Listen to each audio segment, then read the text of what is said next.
All right. Hello. Thank you Hello. so much for being here with us. My So, for pleasure. everybody listening later, I'm Ellen Roach. I am one of the co-directors of Trust for Learning, and we saw a paper come out in the last couple of weeks that we've been looking forward to for a long time. So, Dr. Lillard agreed to jump on with me, and we're going to pick her brain about this study that's just come out. So, tell everybody who you are. I'm Angeline Lillard. I'm a Commonwealth Professor of Psychology at the University of Virginia, and I'm first author on this paper that came out last week in the Proceedings of the National Academy of Sciences. So I've prepared a bunch of questions after reading the paper to try to help people so I love reading research papers, and it was really fun to dig into the details of this one. But we want to pick out the most important things for people who aren't going to sit and read the whole thing. But let's actually, you mentioned the journal. Let me just make sure that we're saying the title of the paper so that people can go ahead and read it if they'd like to. So I have it here in front of me. Just want to make sure I get it right. Okay, so a national randomized controlled trial of the impact of public Montessori preschool at the end of kindergarten. And yeah, I'll just jump into the questions that I have prepared. Well, actually, I have one for you first that I probably should have warned you about, but I think I know the answer to this, but tell people who are tuning in, did you start your research career interested in Montessori, or did you discover this along the way? I discovered it along the way. I was well, I actually did start my PhD with an interest in studying Montessori, but I got to graduate school and realized right away that nobody had ever heard of Montessori, or if they'd heard of it, they had a pretty wrong conception of it, and that I wasn't going to get very far with it. So I studied children's understanding of the mind, their social cognition, and that got me into studying pretend play, and that got me into playful learning. And I was quite skeptical of the idea that Montessori could be better than other types of early education. I thought the best would probably combine the best of Montessori, the best of Waldorf, the best of traditional, and we could come up with a super model. And maybe that's the case, but over the years, I've come to be more and more impressed with what Montessori saw as a person, which as she watched children and studied children and came up with this method. It so much echoes what we've learned about child development. And it was seeing that people in education kept coming up with new improvements on the traditional Prussian model that we use that already are part of Montessori, and then seeing that people who do Montessori education would often change it to make it like traditional, when actually that was against the research. And that's what really led me into taking this on empirically and trying to see, what are the outcomes of it. Yeah, thank you. And I should share too, for anybody who's listening who doesn't know this. So Trust for Learning supports early childhood approaches like Montessori because of our belief that they align really well with the developmental science. So we call approaches that we work with and support ideal learning approaches, meaning they're ideal for children's learning. So I was excited to see both the study happening, but also the findings in the study. So I'm excited to dig into the details. And the headline that I'm taking away is that you found robustly that children who go to public Montessori preschools who got into those through a lottery at the end of kindergarten are doing better than their peers who also applied to Montessori public preschools, but who didn't get in, who also applied through that same lottery. And you find that across different developmental domains, language, executive function, social domains, important kindergarten readiness skills, right? When we think about kindergarten readiness, we're thinking holistically about children's cognitive, social, and emotional development. So some of the things I want to dig into are really important policy implications of your study. But to your point about people's, myths and misconceptions about Montessori, let's unpack what Montessori classrooms are like. So if we walked into a Montessori classroom, a preschool classroom, serving 3-year-olds or 4-year-olds, what would we notice, even if we weren't necessarily sure that it was Montessori? What might what would attract our attention? Yeah. Well, so a proper Montessori model has three ages in one classroom. So you would be looking at 3 to 6 year olds, and you would walk in and you would notice often a sort of calm in the classroom, and the children all very busy regulating their own behaviors. So, choosing a material off the shelf, taking it to a table, or unrolling a little rug and sitting down and doing, work with it, and often concentrating really, really hard. And when they're finished with it, cleaning it up and taking it back and putting it away on the shelves. You would see children just kind of naturally having little conversations with each other, maybe helping each other. If a child drops something, you might see a lot of children run over to help them to pick it up. Um, and you would see a teacher somewhere who would be maybe giving a lesson to one child or maybe a small group of children off in the corner, and would sort of be observing, looking around, seeing what's happening in the classroom, but pretty muted compared to the kind of center of a big circle of sitting children that you might see in many preschool models. And there would be an assistant likely somewhere. And ideally there would be at least 25 children with these two adults. So the ratios are quite different, which is a lot of where cost savings, which we'll talk about, I'm sure, later in our conversation, come from. And a lot of the materials are wood. You wouldn't see probably anything that was plastic. You would see a lot of real activities. So you might see children preparing food, washing a window, and then engaging in, early math, early reading, but doing it, out of their own interest for it, as opposed to because somebody told them to do it. Yeah, thank you. And I, just in case someone listens to the first part of this and not the rest, I want to underscore what you just said about cost savings, because the other, I think, major headline of the study is that not only did children in the Montessori public preschool classrooms outperform their peers who also applied to those same classrooms through the lottery, but it didn't get in, that there was an approximate cost savings per child of around $13,000. So we'll dig in on that too. And you kind of touched on this, but I think some of the other myths or misconceptions about Montessori, one that we run into is that, okay, well, Montessori is kind of for private schools or for places where, there are extra resources or extra people, or, that it's, I think there's a perception that it's very resource intensive. And some of that is based in reality, right? These beautiful materials, the cost of teacher training, which we can dig into. So I think that's one of those, like, I hope for policymakers or people thinking about policy who read this study, there's some cognitive dissonance there, right? That we think of this model sometimes as expensive, maybe too expensive, out of reach for kids in public schools.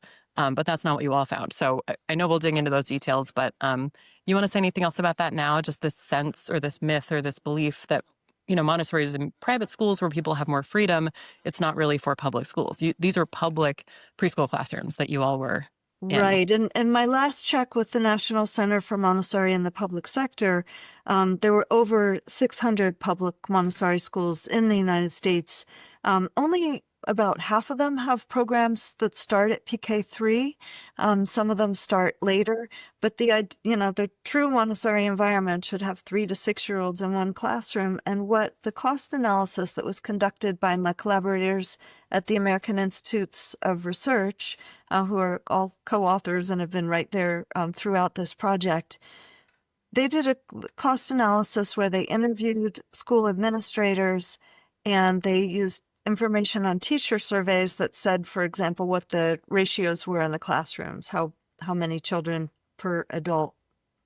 And their analysis, to all of our surprise, showed that if you combine the 3 years of preschool, the PK3, PK4, and kindergarten year in traditional language, the Montessori programs, amortizing the teacher training and the cost of the materials over their expected lifespan, cost about just $13,000 less per child across those 3 years compared to traditional programs that were being implemented in this study. So looking at what the ratios were at 3 and, dividing that by the cost of the teacher salaries and so on. So it was a surprising result, but Montessori has intentionally higher ratios at 3 and 4 because if Montessori always said there's too many adults in the classroom, the children don't get independent. They just turn to the adults and go ask for help from the adults rather than turning to their peers and learning what they're capable of themselves. And there's increasingly research coming out of the Netherlands showing that when adults help children too much, it has a lot of negative impact on children. And so I think this is just another case of Montessori had an insight early on that current research is supporting, showing that this need to feel independent and that adults coming in to help can actually be really harmful. Mm. Yeah, and I think for people who maybe haven't spent time in these kinds of classrooms, the idea of a 3-year-old having that much autonomy and agency and control over her environment and what she's doing, cleaning up after herself, can be kind of revelatory, right? I've had the privilege of taking people into classrooms like this and kind of watching their eyes light up when they see, oh, wow, even very, very young children are incredibly capable. And when we support that agency, a classroom can look and feel really different. So that speaks to this set of underlying beliefs about children, right? And what children are capable of that is, embedded within the Montessori model. So talk about that educator, right? You painted a picture. We're going to see some adults in the room, probably a lead teacher, maybe an assistant. We may not be able to tell right away who's who. And that they wouldn't necessarily be the center of attention. They might be giving a lesson to a smaller group or supporting in some way. So kind of take us behind the scenes of that educator training, right? What does it look like to become a Montessori teacher? Yeah. So good, solid Montessori teacher training is transformational for most people. It requires a real revision of how you think about children and what they're capable of. Montessori had a really profound respect for children and for the developmental process. She had trained as a physician. She was one of the first women in Italy to complete medical school and become a physician. And so she was a really close observer. And it was the late 1800s. There was just this fascination with biology and what we were learning and figuring out. And so she looked at children and she saw that this development unfolding. She was also a devout Catholic, and so the spirit of the child and all was something you see also in her writing. And she was of her age in that way. You go back to G. Stanley Hall's writing and you see kind of similar sorts of language. But so in the Montessori teacher training, there is this transformation that goes on, and often it goes along with deep sort of meditation on the self and reflection about the self, and then respect for the child and an ability to observe the child and really see them without all our preconceived notions. It's the same sort of thing as when Mary Ainsworth, in talking about attachment, talked about adults have to sort of, shed their own needs in order to become, to be somebody that a child can become securely attached to, because they can really be sensitively responsive. So Montessori teacher training seems to inculcate that as well. And along with those, sort of, more kind of personality transformation aspects, also comes a real respect for how everything is tied together, that everything in the universe is interrelated. And then finally, there's just the mechanics of learning how to present the, well over 100 Montessori materials in the 3 to 6, and then even more in the 6 to 12 classrooms. So they need to practice that, and they practice it on each other. In traditional training, they'll create an album where they're basically writing their own textbook where they describe how you present each material. They draw pictures of it. They just get to know those materials. So I know Maria Montessori used to always keep some of the materials on her coffee table so that people would just come in and they would all sort of, work with them and really feel them. And her thinking was that, yeah, once you had done that enough with all these materials, you would really have a sense of how to present it to children. So you practiced on your fellow teachers in training, you're observed by people. And in the training that Montessori developed, the Association Montessori International Training, the test that you are passing your training is done by another trained trainer from another center. So it manages to keep real consistency across the training. And I think that's at this point unique. I don't know that any of the other Montessori teacher training has that kind of standardization. And also to become a trainer in the organization Montessori started, traditionally required about 10 years of, you had to get your own training, teach for at least 5 years, and then go an apprentice to a trainer. Other teacher trainings aren't as intensive, don't take as long, and there haven't been good studies to see whether that makes a difference or not. In this study, everybody had to have either AMI training that I just was talking about, or AMS, which was the largest organization, the American Montessori Society, and if they had done an online training or something like that, there's other trainings that wasn't considered to be close enough to the Montessori model necessarily. So we required that at least 2/3 of their teachers had either AMI or AMS teacher training. There is another randomized trial that was done in France that only found an impact on reading. And the teachers in that study did not have training. One of them was in training during the study, and the other two were self-trained.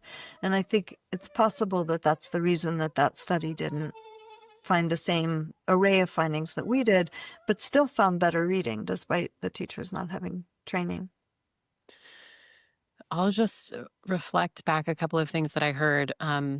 One is the deep coherence between the materials that children engage with, that the teachers are then trained specifically with, the environment, right? The setup of the classroom, the physical environment, what's available and visible to children at different times, and that underlying set of beliefs or set of maybe like revising or transforming some beliefs that you may have come into your training with that hopefully is shared by any educator in the classroom, or if you're in a school where all the classrooms are Montessori, that is really deeply shared at a cultural level in the school. We think a lot about that coherence when we think about ideal learning approaches, because maybe a fear that I have with the study and how people might interpret it is that people could interpret it as, okay, well, how do we just get Montessori as quickly as possible, as cheaply as possible, for as many kids as possible, which I love the spirit of. But the second thing is that deep adult development is happening over time to become a Montessori educator initially, but then to hopefully grow in your own practice over a long period of time. And with so many things in early childhood especially, we don't often really take seriously the adult development work that can optimally support children's development. So I'm not sure if you said this, but my understanding is that a baseline Montessori teacher training, typically, if done in a a non-virtual or non-hybrid format, is around a year. Is that right? Or what's kind of the length of time at this point that people might Yeah. spend? So yeah, it's typically going to be a nine-month teacher training. With AMI, with AMS, it might be 2 6-week summers, and then you spend the year in between in a classroom, hopefully with somebody who's a really good Montessori teacher who can help to impart things. So yes, it takes time. And yeah, no, I like that you're bringing that up. It's this intensive respect for children and respect for everybody and respect for all life that really comes deep in. And And I don't always feel that when I go into um, any schools. Like I remember one that I was in because it had Montessori classrooms in the school, but you just heard children and teachers just screaming at each other in the hallways, ones that weren't part of the Montessori program. The Montessori program looked beautiful, but yeah, that our cultural attitude towards children, I think, does not, profound respect is not often what first comes to mind, and that's a shame.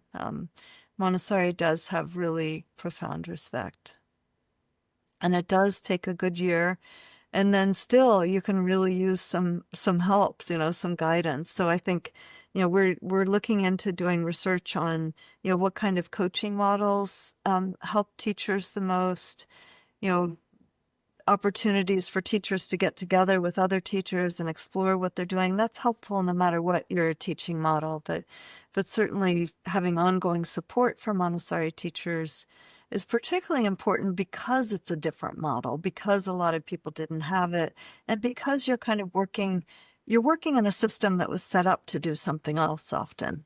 Hmm. Yeah, we think a lot about ideal learning approaches, Montessori programs, often having to swim upstream against policies that are, somewhat impediments to these sorts of models.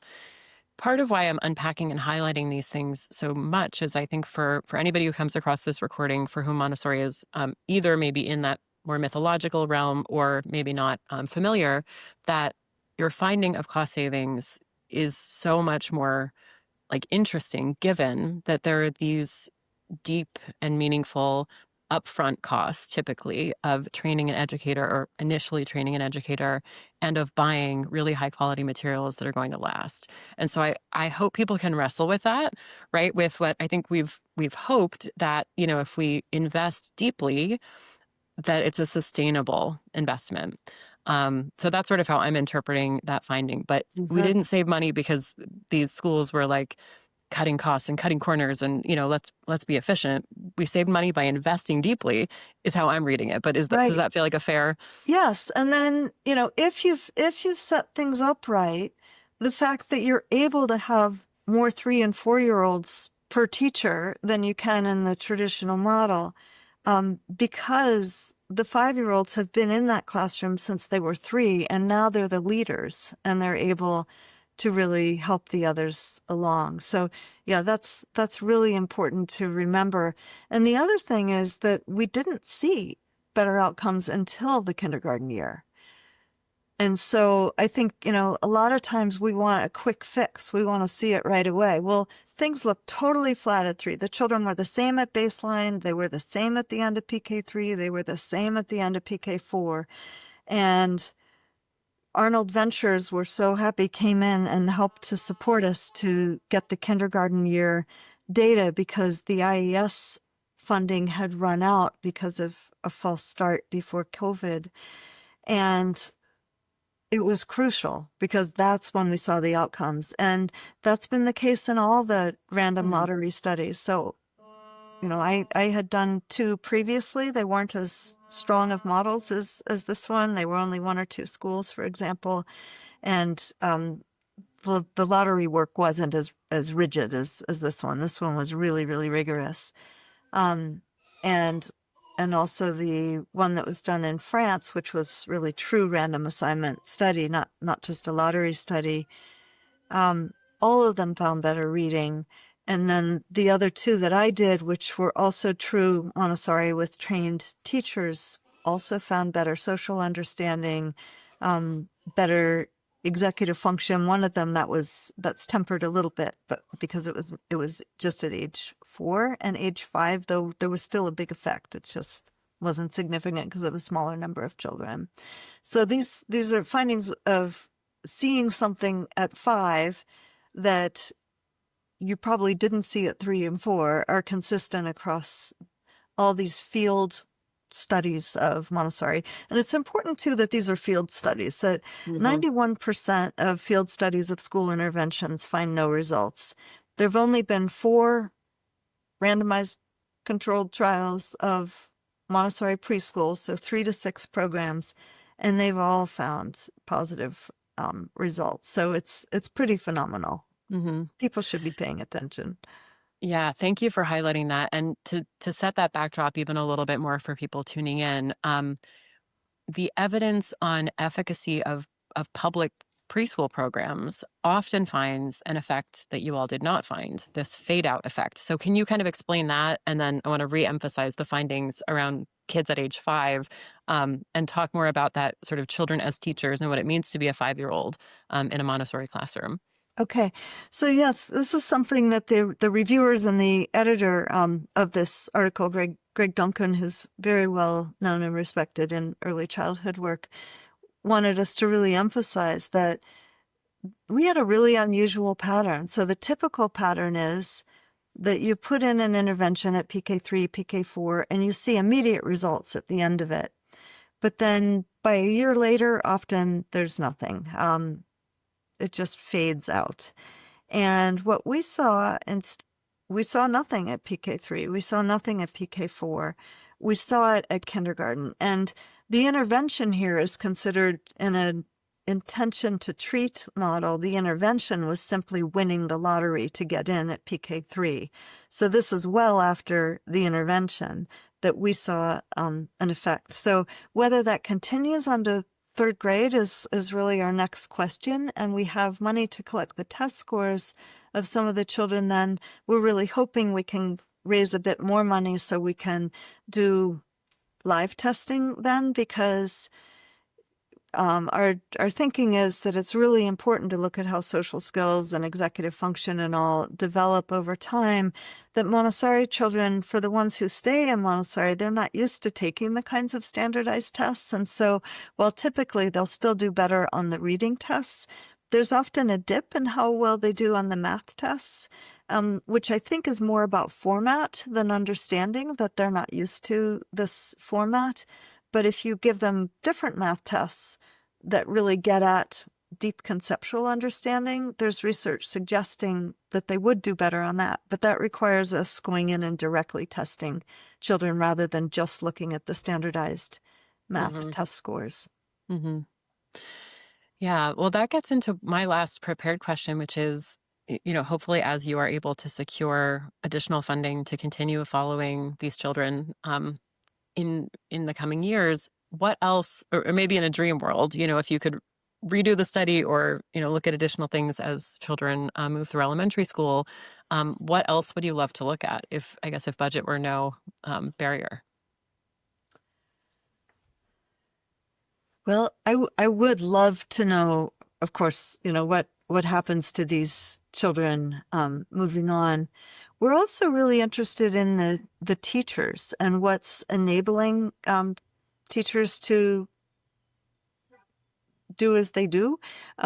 So we have found, and so have several studies that Brooke Colclasure has done in the South Carolina public Montessoris, found that there's higher teacher satisfaction among people who are teaching Montessori. But we started this study at an odd time. We started it right after the pandemic. And so a lot of parents were nervous about having their children directly tested.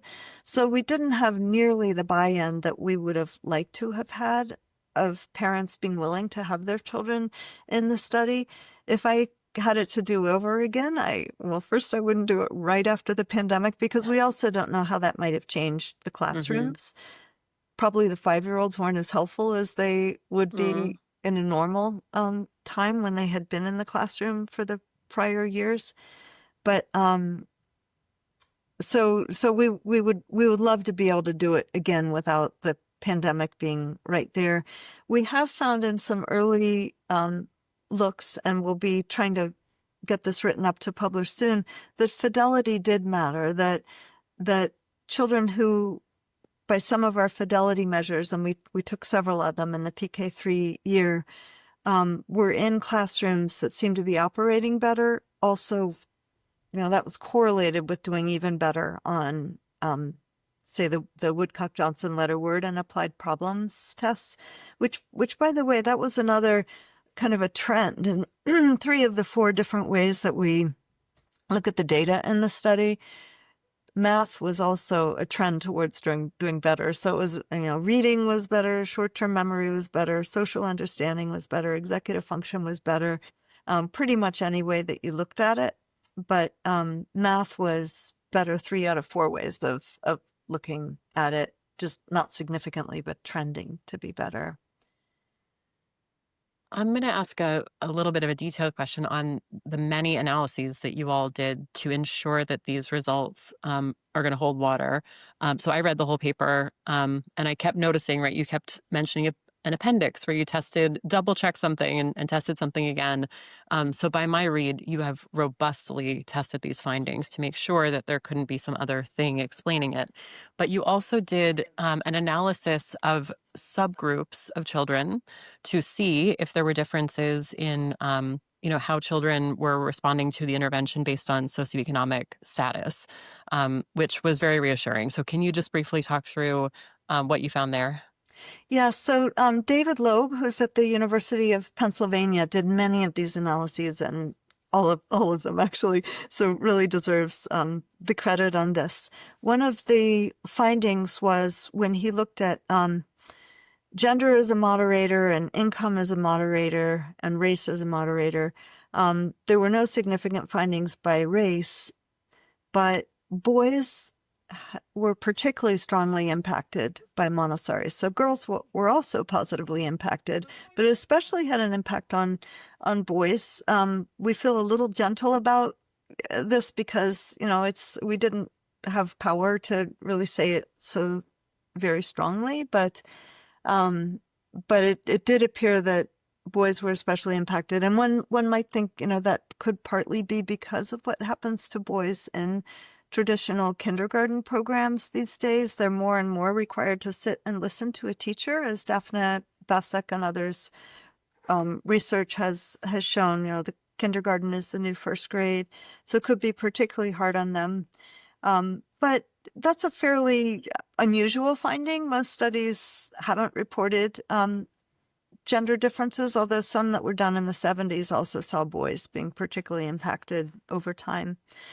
And the other finding that I think is really important and that was seen in one of the other RCTs is that lower income children were particularly strongly impacted. So, that's perhaps not entirely unexpected in that in general interventions tend to impact the most children who kind of have the furthest to go. They're sort of the furthest below the mean. But we did see it here, and we had also seen it in our 2017 lottery study. The study in France was pretty much all lower income children, and then the study that I did in Milwaukee wasn't large enough to look at that, the other lottery study. Yeah, thank you for unpacking that. So I know we want to keep this fairly brief so people can digest, but what else haven't I asked you that you want to share as we start to wrap up? Yeah, I think one thing that's really important as people hear about these results is they might, like I once had somebody say, oh, I don't need to send my children to Montessori school because I bought them all Montessori toys off the internet. The term Montessori is not trademarked, and so anybody can call anything Montessori. So making sure that a school, has certain features and has, trained teachers, and particularly teachers that are trained by an organization like AMI or AMS that is, we know standardizing things and looking over them more carefully. And people can go to sources and read books about it and try to come to a deeper understanding of what it is, because as I said, anybody can call anything Montessori. It's unfortunate that it wasn't able to trademark itself by the time it tried to, but it's not trademarked. So that's something I want for people to understand. And they may have seen very bad examples of Montessori. They shouldn't be assuming that was real Montessori. They should find, an AMI certified school or an AMS certified school and go and look at that and see what Montessori looks like there. Yeah, thank you for emphasizing that. And maybe I'll close us out digging in a little bit more on this finding from kindergarten and the role of the five-ish year olds in this multi-age classroom, right, that we sort of walked through in our imagination earlier. So people are often shocked to see 3-year-olds with this agency and autonomy. But yeah, paint a picture of those older children who are about to, leave that multi-age classroom and move on. And I really want to emphasize what you said before about, more and more research showing that when we are overly didactic, overly, prescriptive to young children, that we may actually be impeding their innate, um, always on learning abilities. So, what does that look like to be an older child in this classroom? And how's that different from how kindergarten, unfortunately, seems to be trending? Yeah. Yeah. One reason that many people think there is this fade out effect for children in traditional schools when they get to kindergarten is because teachers focus on children who didn't have PK3 and PK4, and therefore the 5-year-olds get bored. And in fact, Mhm. there's the Tennessee study that has raised a lot of concern, showing that children who were randomized into Tennessee's PK programs were doing worse at third grade and sixth grade, both behaviorally and academically, and they had higher incidence of getting IEPs and the like. And one possibility is that it's because they became bored. There they were. Well, in a Montessori classroom, children can't become bored. There's all these materials. There's always something challenging that they can do. And a child who was ceased to be challenged if they're in a Montessori school can move into the Montessori 6 to 9 classroom, when they appear ready. Um, and so there are always those interesting materials. But the other thing is that a 3 or a 4-year-old, like I remember once seeing a 4-year-old get out the map of Europe, and she just could not do it. The map of Europe is pretty hard to do. And so she went and asked some 5-year-olds to come and help her. And they came over and sat down and helped her with it. And Montessori always said, a child is a much better guide for another child because they're much closer to them. They know what they need to be shown, and they don't try to overhelp as much. Adults, Hmm. I remember once one of my colleagues saying that she watched her child through the one-way mirror or one-way window in the Montessori classroom, and her child was trying to roll up a rug, and she said it was everything I could do. I had to sit on my hands to not run in there and just roll it up for him. And so, Hmm. that's what the adults will often do, but the 5-year-olds won't do that. They'll respect the process. And so then they have this experience of being the leader, the one who knows, the one who can help and who can show, and that both cements their learning, like that child learns, Europe that much better. But it also gives them a sense of their own competence, and they also, it brings out this caring and this empathy for the younger children. So it can be really, really lovely to see. And I think, people in Montessori talk about the importance of this third year, and I think the data seem to be supporting it. We also did a study on long-term well-being, and we found that people who had been in the classroom for the third year of the cycle had somewhat higher adult well-being compared to Hmm. people that had left after their first or second year in Montessori. In Hmm. general, people who went to Montessori have higher adult well-being than people who didn't. But that was a follow-up study showing that third year does seem to mean something. And this study and some others also suggest that it really means something for academics as well. Hmm. Yeah, thank you for unpacking that. Anything else you want to share? And if not, we can wrap up. No, I'm really glad that there are organizations like Trust for Learning trying to help us find other models because, there's so much research showing that children who get direct instruction do better on tests, and yet, and the children who get more discovery learning don't. And and people have a lot of trouble finding a model that, it's a form of a sort of guided play model. If we think of Kathy Hirsch-Pasek and Roberta Golenkoff's way of putting it, where there's a lot of guidance in the materials and in what the teacher does and in the way the classroom is set up. But then within that, children are really, really free. And so you no longer have this dichotomy of either discovery learning or direct instruction. You've got direct instruction on how to use that material and some, good structure there, while the child is also really free to discover. And you see a lot of joy of learning under those conditions.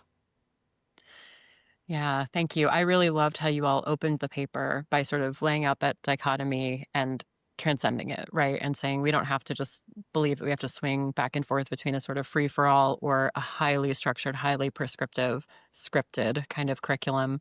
Um, and I do think it's a nice way to sort of capture the Montessori model to talk about a lot of structure, a lot of scaffolding, and freedom within that scaffolding. So I hope people read at least the abstract, if not the whole paper. And obviously, we're here to help, hopefully, bridge into how these kinds of findings can change policy, so that not so that so many schools don't have to swim upstream to do this kind of work with young children. So Yeah, thank and you. thank you. And just a last note, I mean, anybody who does have that interest should know that there's the National Center for Montessori in the public sector that is helping with those efforts. And then there's the Montessori Public Policy Initiative that is helping to get states to approve Montessori teacher training and other sorts of policy matters. Yeah, thank you for those plugs. We know and work with those organizations, and all of this needs more funding, more support, and more amplification. So yeah, thank you for your work and your time. And yeah, we'll as we package this up, we'll make sure to include the link and ways for people to learn more. But I really appreciate it. Thank you, Ellen. I appreciate you All all very right. much. Yeah, we'll hopefully talk to you soon. And thank you. Thank you.